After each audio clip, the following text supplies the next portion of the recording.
ಮಾಸ್ಟರ್ನಿಂದ ಮಕ್ಕಳಿಗೆ ಮೊಟ್ಟೆ ದೋಖ, ಮೊಟ್ಟೆ ರೇಟ್ ಜಾಸ್ತಿಯಾಗಿದೆ, ನಾನೇನ್ ಮಾಡ್ಲಿ? ಮಲ್ಲಿಕಾರ್ಜುನ್ ಸಮರ್ಥನೆ. ಬಿಸಿಯೂಟಕ್ಕೆ ಕೊಳೆತ ತರಕಾರಿ, ಕೊಳೆತ ಸೊಪ್ಪು ಹಾಗೂ ಕಡಿಮೆ ಪ್ರಮಾಣದ ದಿನಸಿ ವಿದ್ಯಾರ್ಥಿಗಳ ಆರೋಪ.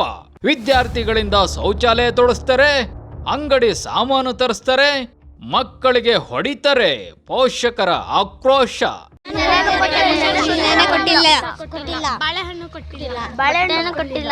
ಈಗ ನಮ್ಮ ಕೈಯಿಂದ ದುಡ್ಡು ತಗೊಂಬಂದು ಹಾಕಲ್ಲ, ಅವರು ತಗೊಂಬಂದು ಹಾಕಲ್ಲ ಸರ್, ಕೊಡೋದು ಗೌರ್ಮೆಂಟು. ಮೊಟ್ಟೆ ರೇಟ್ ಜಾಸ್ತಿ ಆಯ್ತು ಅಂತ ಹೇಳಿರಿ, ಇವು ಪೋಷಕರು ಇವಾಗ ಬಂದು ನಾವು ಪೇರೆಂಟ್ಸ್ ಎಲ್ಲ ಬರ್ತೀವಿ ಮಕ್ಕಳು, ಅದನ್ನು ಶಿಕ್ಷಕರು ಏನು ಮಾಡಬೇಕು, ಅವರಿಗೆ ಮೇಲಾಧಿಕಾರಿಗಳಿಗೆ ಹೇಳಬೇಕು. ತರಕಾರಿ ಎಲ್ಲ ಏನು ಅರ್ಧ ಕೆಜಿ ಮೇಲೆ ಯಾವ ತರಕಾರಿನೂ ಕೊಡ್ತಾ ಇಲ್ಲ ಸರ್. 52 ಮಕ್ಕಳು ಎಷ್ಟು ನಾವು ಮಾಡಬೇಕು, ಯಾವ ಥರ ಮಾಡಬೇಕು? ಮಕ್ಕಳ ಕೈಲಿ ಎಲ್ಲ ಶೌಚಾಲಯ ನೀರೆಲ್ಲ ಹಾಕ್ಸೋದು ಎಲ್ಲ, ಅದು ನಾವು BLO ಮೇಡಮ್ಗೆಲ್ಲ ಕಂಪ್ಲೇಂಟ್ ಮಾಡಿದ್ವಿ ಸರ್. ಕೈಯಲ್ಲಿ ಸರ್ ಹಿಂಗೆ ಹಿಡ್ಕೊಂಡು ಸರ್ ಹಿಂಗೆ ಹೊಡಿತಾರೆ ಸರ್. ಆಮೇಲೆ ಉಂಗುರದಲ್ಲಿ ಸರ್ ಹಿಂಗೆ ಮಾಡ್ಕೊಂಡು ಹಿಂಗೆ ಹೊಡಿತಾರೆ ಸರ್. ಪ್ರತಿಯೊಂದು ಮಾಡೋಕ್ಕೆ ಅವ್ರಿಗೆ ಸಂಬಳ ಕೊಡೋದು. ಇಲ್ಲ ಅಂತಂದರೆ ನಾವು ಏನು ಮುಂದೆ ಕಾರ್ಯಕ್ಕೆ ಏನು ತಗೋಬೇಕು ಅದನ್ನು ನಾವು ಮುಂದಕ್ಕೆ ತಗೊಂಡು ಸರ್ ಮಾಡ್ತೀವಿ. ಆಮೇಲೆ ನಮಸ್ತೆ, ಇದು ಟ್ರೀ ಟಿವಿ ಕನ್ನಡ. ನಾನು ನವೀನ್ ಕುಮಾರ್ MN.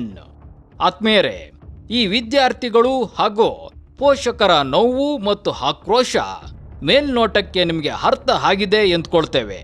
ಆದರೆ ಈ ಸ್ಟೋರಿಯ ತೀಕ್ಷ್ಣತೆ ಮತ್ತು ಸಮಗ್ರತೆ ಇನ್ನೂ ಗೊತ್ತಾಗಬೇಕಾದ್ರೆ ನೀವು ಈ ಸ್ಟೋರಿನ ಪೂರ್ತಿ ನೋಡಲೇಬೇಕು. ಅಂದ ಹಾಗೆ ಈ ಸರ್ಕಾರಿ ಶಾಲೆ ಇರುವುದು ತಿಪಟೂರು ತಾಲೂಕು ಗುರ್ಗದಹಳ್ಳಿಯಲ್ಲಿ.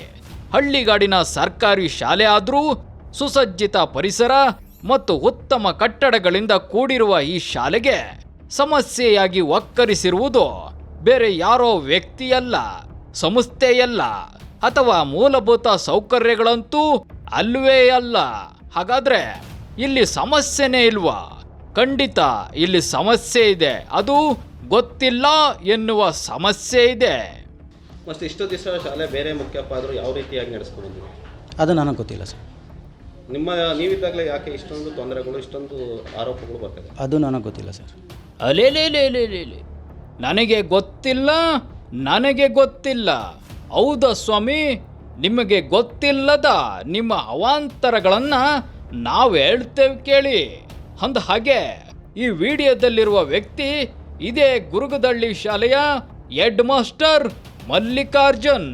ಇವರ ಮೇಲೆಯೇ ಈ ಶಾಲೆಯ ವಿದ್ಯಾರ್ಥಿಗಳು, ಪೋಷಕರು, SDMC ಅಧ್ಯಕ್ಷರು ಅಷ್ಟೇ ಯಾಕೆ, ಈ ಶಾಲೆಯಲ್ಲಿ ಬಿಸಿಯೂಟ ತಯಾರಿಸುವ ಸಿಬ್ಬಂದಿ ಕೂಡ ಈ ಮಲ್ಲಿಕಾರ್ಜುನ್ ಮೇಲೆ ಸಾಲು ಸಾಲು ಆರೋಪಗಳನ್ನ ಮಾಡಿದ್ದಾರೆ. ಸರ್, ನಿಮಗೆ ರಿಕ್ವೆಸ್ಟ್ ಮಾಡ್ಕೊತೀನಿ ಸರ್. ಅವ್ರಿಗೆ ತೆಗ್ದು ಬೇರೆಯವ್ರಿಗಾದ್ವಿ ಸರ್. ಮಂಜುಳಾ ಮ್ಯಾಮ್ ಅಂತ ಇದ್ರು, ಅವರಿದ್ದಾಗ ಏನೂ ಪ್ರಾಬ್ಲಮ್ ಇರಲಿಲ್ಲ ಸರ್. ಇವತ್ತಿಗೆ ಒಂದು ಸೋಪಿಗೂ ಜಗಳ ಮಾಡ್ತಾರೆ ಸರ್. ಮೊಟ್ಟೆಗೆ 5 ರೂಪಾಯಿ 30 ಪೈಸೆ ಸರ್ಕಾರದಿಂದ ಬರುತ್ತೆ, 2 ರೂಪಾಯಿ 30 ಪೈಸೆ ನನ್ನ ಕೈಯಿಂದ ಕೊಡ್ತೀನಿ ಸರ್. ತಿಂಗಳಿಗೆ 3,000 ಆಗುತ್ತೆ ಸರ್ ಅಂತ ಹೇಳ್ತಾರೆ ಸರ್. ತರಕಾರಿ ಚೆನ್ನಾಗಿರಲ್ಲ ಸರ್. ಆಮೇಲೆ ಸೊಪ್ಪು ಎಂತೆಂಥದ್ದು ಕೊಡ್ತಾರೆ, ಆಂಟಿಯವರು ತೆಗ್ದು ಅದು ಚೆನ್ನಾಗಿ ಮಾಡ್ತಾರೆ ಸರ್.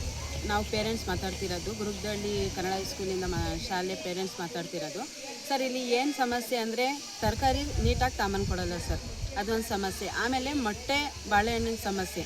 ಅಡುಗೆ ಮಾಡೋಕ್ಕೆ ಸರಿಯಾಗಿ ಅವರು ತರಕಾರಿ ಎಲ್ಲ ತಾಂಬಂದು ಚೆನ್ನಾಗಿ ಕೊಟ್ಟರೆ ಅವರು ಅಡುಗೆ ಮಾಡ್ತಾರೆ ಸರ್.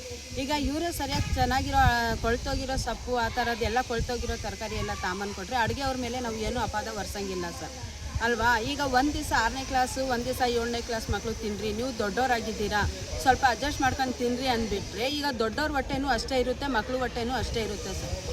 ಏನು ಗೊತ್ತಾ, ಈಗ ಆಮೇಲೆ ಮತ್ತು ಏನಂದರೆ ಟೀಚರ್ಸು ಬೆಳಿಗ್ಗೆ ಬಂದ ತಕ್ಷಣ ಮಕ್ಳಿಗೆ ಯಾವ ಥರ ಪಾಠ ಮಾಡಿಸ್ಬೇಕು, ನಾವು ಮಕ್ಳಿಗೆ ಯಾವ ಥರ ಬೆಳೆಸಬೇಕು ಅಂತ ಟೀಚರ್ಸ್ ಬಂದಿರ್ತಾರೆ ಸರ್, ಮೈಂಡ್ ತಗೊಂಡು. ಇವರು ಸರ್ ಬೆಳಿಗ್ಗೆ ಎದ್ರೆ ಬಂದರೆ ಟೀಚರ್ಸ್ ಮೇಲೇ ಸುಮ್ಮನೆ ಜಗಳ ಆಡೋದು ಎಲ್ಲ ಮಾಡ್ತಾರೆ ಸರ್. ನಮಗೇನು ಬೇರೆ ನಾವು ಏನೂ ಇದು ಮಾಡೋದೇ ಇಲ್ಲ. ಇಲ್ಲೊಂದರು ಹೆಡ್ ಮಿಸ್ ಇದ್ದರು ಸರ್, ಮಂಜುಳಾ ಮಿಸ್ ಅಂತ. ಅವರಿದ್ದಾಗ ಒಂದು ಪೇರೆಂಟ್ಸ್ ಬಂದು ಏನು ಕಂಪ್ಲೇಂಟು ಹೇಳಿರಲಿಲ್ಲ, ಒಂದು ದಿವಸಕ್ಕೂ ಮೀಟಿಂಗು ಇಡ್ತಿರಲಿಲ್ಲ. ಈಗ ವಾರ ಪೂರ್ತಿ ಬಂದು ಪೇರೆಂಟ್ಸ್ ಮಕ್ಳಿಗೆ ಬಂದು ವಾರ ಪೂರ್ತಿ ಡೈಲಿ ಅದೇ, ಆ ಥರ ಅಮ್ಮ, ಈ ಥರ ಅಮ್ಮ, ಇವತ್ತು ಹಾಲು ಹಂಗೆ ಕೊಟ್ಟರು, ಇವತ್ತು ಹಂಗೆ ಮಾಡ್ತಾರೆ, ಬರೀ ಅದೇ ಆಯಿತು ಸರ್. ನಮಗೆ ಏನು ರಿಕ್ವೆಸ್ಟ್ ಅಂದರೆ ಈ ಸರ್ ಬೇಡ ಅಷ್ಟೇ. ಇಲ್ಲಾಂದರೆ ಏನಾರು ಅರ್ಜಿ ಬರ್ಕೊಡಿ ಅಂದರೆ ನಾವು ಪೇರೆಂಟ್ಸ್ ಎಲ್ಲ ಸಿಗ್ನೇಚರ್ ಮಾಡಿಕೊಡ್ತೀವಿ, ನಮಗೆ ಇವ್ರು ಬೇಡ, ಬೇರೆಯವ್ರಿಗೆ ಕರೆಸ್ರಿ. ಇಲ್ಲ ಅಂದರೆ ನೀವೇನು ಕ್ರಮ ತಾಂಡಿಲ್ಲ ಅಂದರೆ ನಾವು ಪೇರೆಂಟ್ಸೇ ಊರವರೇ ಏನಾರ ಬಂದು ಕಂಪ್ಲೇಂಟ್ ಮಾಡ್ಕೊಳ್ತೀವಿ. ಹೌದು, ಶಾಲೆಯ ಹೆಡ್ ಮಾಸ್ಟರ್ ಮಲ್ಲಿಕಾರ್ಜುನ್ ಬಿಸಿಯೂಟದಲ್ಲಿ ಮೊಟ್ಟೆಯನ್ನ ನಿಯಮಿತವಾಗಿ ಮಕ್ಕಳಿಗೆ ಕೊಡ್ತಿಲ್ವಂತೆ. ಅಷ್ಟೇ ಅಲ್ಲ, ಒಂದು ದಿನ 6ನೇ ಕ್ಲಾಸ್ನವರು ಮೊಟ್ಟೆ ತಿನ್ನಿ, ಒಂದು ದಿನ 7ನೇ ಕ್ಲಾಸ್ ಅವರು ಮೊಟ್ಟೆ ತಿನ್ನಿ ಎಂದು ಮಕ್ಕಳಿಗೆ ಅಡ್ವೈಸ್ ಮಾಡ್ತಾರಂತೆ. ಇದಿರ್ಲಿ, ಆದ್ರೆ ಇದರ ಜೊತೆಗೆ 45 ಮಕ್ಕಳಿಗೆ ಕೊಳೆತೋಗಿರುವ ತರಕಾರಿ, ಸೊಪ್ಪು, ಹಣ್ಣು ಮತ್ತು 4 ಈರುಳ್ಳಿ ಕೊಟ್ಟು ಆಲ್ ರೈಟ್ ಬಿಸಿ ಬಿಸಿಯಾಗಿ ಅಡಿಗೆ ಮಾಡಿ ಮಕ್ಕಳಿಗೆ ಬಡಿಸಿ ಎಂದು ಹೇಳ್ತಾರಂತೆ. ಇದನ್ನೆಲ್ಲ ಹೇಳ್ಕೊಂಡು ಮಾಧ್ಯಮಗಳ ಮುಂದೆ ಬಿಸಿಯೂಟ ತಯಾರಕರು ಕಣ್ಣೀರು ಹಾಕಿದ್ದಾರೆ. ಯಾವ ಮಕ್ಕಳಿಗೂ ಅನ್ಯಾಯ ಆಗಬಾರ್ದು ಅದು ಖಂಡಿಸಲೇಬೇಕು ಇದನ್ನು ಎಲ್ಲರಿಂದನೂ. ಇದು ನಾನು ನ್ಯಾಯ ಕೇಳ್ತೀನಿ. ಅವತ್ತಿಂದನೂ ಇದಕ್ಕೆ ನಾನು ಕಣ್ಣೀರು ಹಾಕೊಂಡು ಹೋಗಿದ್ದೀನಿ ಇದರಲ್ಲಿ ನಾನು ಅನ್ಬಾರ್ದೆಲ್ಲ ಮಾತು ಅನ್ಸ್ಕೊಂಡಿದ್ದೀನಿ ನಾನು. ಇದಕ್ಕೆ ನಾನು ಇವತ್ತೇ ಬಿಟ್ಟು ಹೋಗ್ಲಿ ಒಟ್ಟು ನ್ಯಾಯ ಶಿಕ್ಷೆ ಹೋಗೋದು ಈ ಹೆಡ್ ಮಾಸ್ಟರ್ ಅವಾಂತರದಿಂದ ಬೇಸತ್ತ ಪೋಷಕರು ಕಡೆಗೆ ಶಾಲೆಯ SDMC ಅಧ್ಯಕ್ಷರು ಮತ್ತು ಸದಸ್ಯರಿಗೆ ಮಾಹಿತಿ ಕೊಟ್ಟಿದ್ದಾರೆ.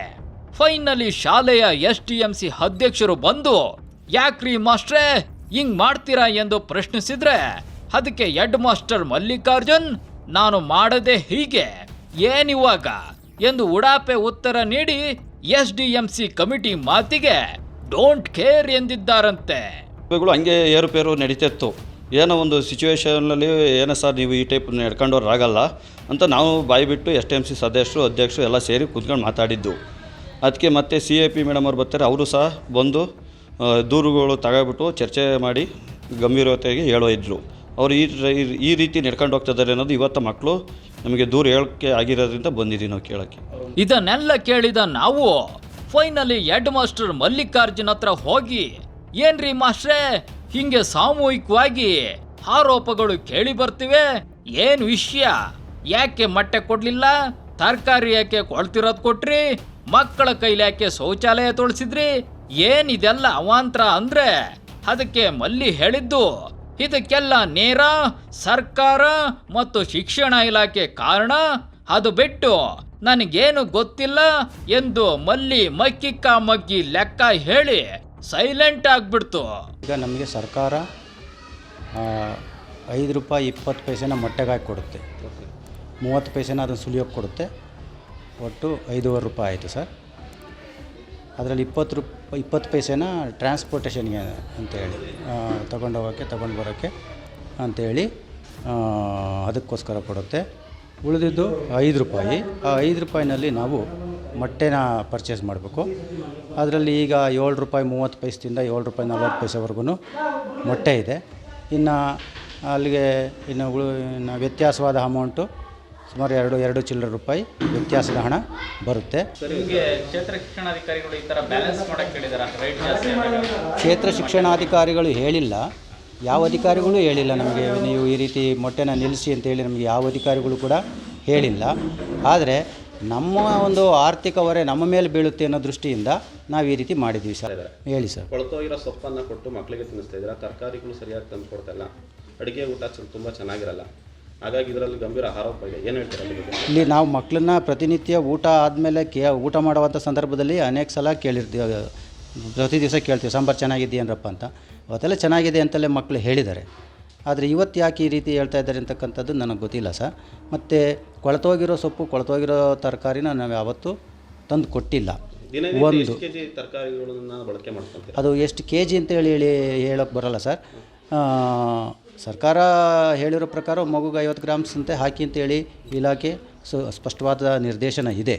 ಆದರೆ ಕೊಡ್ತಕ್ಕಂಥ ಹಣವನ್ನು ನಾವು ಹೊಂದಾಣಿಕೆ ಮಾಡ್ಕೊಂಡು ಹೋಗ್ಲಿಕ್ಕೆ ಹೋದಾಗ ಪ್ರತಿ ಮಕ್ಕಳಿಗೆ 50 ಗ್ರಾಮ್ನಂತೆ ನಾವು ತರಕಾರಿನ ತರೋಕ್ಕೆ ಆಗಲ್ಲ. ಆ ಹಣ ಹೊಂದಾಣಿಕೆ ಮಾಡ್ಕೊಳ್ಳೋ ಸಲುವಾಗಿ ನಾವು ಕಡಿಮೆ ತರಕಾರಿ ಬಳಸುವಂಥ ಅನಿವಾರ್ಯತೆ ಉಂಟಾಗಿದೆ.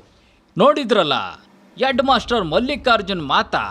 ಹಾಗಾದ್ರೆ ಇದನ್ನ ಕೇಳುವವರು ಯಾರು, ಇದನ್ನ ಸರಿಪಡಿಸುವವರು ಯಾರು? ಆತ್ಮೀಯರೇ, ಮುಚ್ಚುತ್ತಿರುವ ಸರ್ಕಾರಿ ಶಾಲೆಗಳನ್ನ ಉಳಿಸಬೇಕು ಎಂದು ಸರ್ಕಾರ ಹಲವು ಜನಪರ ಯೋಜನೆಗಳನ್ನ ಜಾರಿಗೊಳಿಸಿದೆ. ಅದರಲ್ಲಿ ಬಹುಮುಖ್ಯವಾಗಿ ವಿದ್ಯಾರ್ಥಿಗಳಿಗೆ ಬಿಸಿಯೂಟ ಯೋಜನೆ ಕೂಡ ಒಂದು.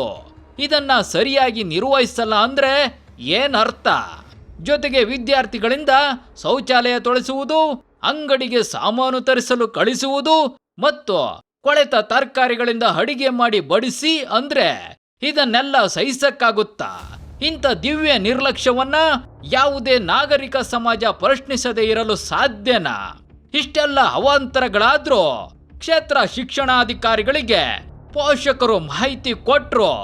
ಏಕೆ ತಿಪಟೂರು ತಾಲೂಕಿನ ಕ್ಷೇತ್ರ ಶಿಕ್ಷಣಾಧಿಕಾರಿಗಳು ಈ ಮಲ್ಲಿಯ ಆಟಗಳಿಗೆ ಬ್ರೇಕ್ ಹಾಕಿಲ್ಲ, ಮಲ್ಲಿಯ ಮೇಲೆ ಕ್ರಮ ಜರುಗಿಸಿಲ್ಲ ಎನ್ನುವುದೇ ಈಗ $1,000,000 ಪ್ರಶ್ನೆಯಾಗಿದೆ. ಹಾಗಾದ್ರೆ ಮಲ್ಲಿಗೆ ಕ್ಷೇತ್ರ ಶಿಕ್ಷಣಾಧಿಕಾರಿಗಳ ಭಯ ಇಲ್ಲವೇ? ಅಥವಾ ಕ್ಷೇತ್ರ ಶಿಕ್ಷಣಾಧಿಕಾರಿಗಳಿಗೆ ಮಲ್ಲಿ ಕಂಡ್ರೆ ಭಯನಾ?